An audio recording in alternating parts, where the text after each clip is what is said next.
Hello everyone, welcome into NASCAR.com Studio 3. I'm Jonathan Merryman, joined by Jay Fabian from the R&D Center. Jay, Darlington, the Southern 500, the fans, they sold that place out, they stuck out the rain, they put on a great show.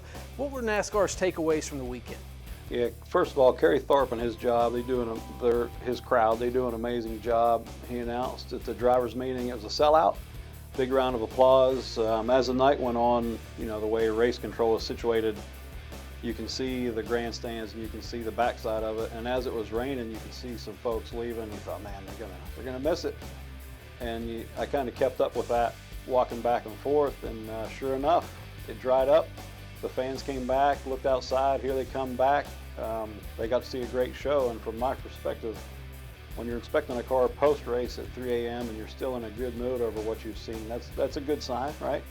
Yeah, absolutely. I didn't get back to the hotel until 4, but no complaints from me. That was one of the all-time great Southern 500s for sure. Now we turn our attention to Indy, the Brickyard. It's always a tough race there, but we have 4 drivers vying for 2 playoff spots, essentially. I mean, what's not to like heading into Indy with all that's on the line for Suarez, Newman, Bowyer, and Johnson? Exactly. So Suarez and Newman are tied. Bowyer is 8 points up on them. If you say Jimmy Johnson can't win Indy, that's not accurate. And don't forget Menard right behind Johnson. He has won there, so you really don't need me to hype this race up. I know that there's going to be some people watching. There's going to be plenty of excitement right there.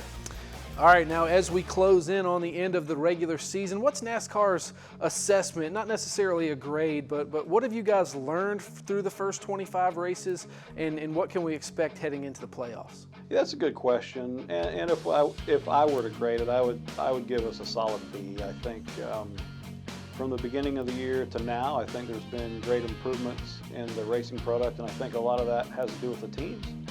We're fair and consistent, and we tell them what we expect in the garage. They have delivered that and more, and they've done a great job with their homework on getting the cars better to be more competitive every week. So it's, you know, that's showing up in the ratings and in the stands. People are showing up to watch it. So I'd say a B, solid B.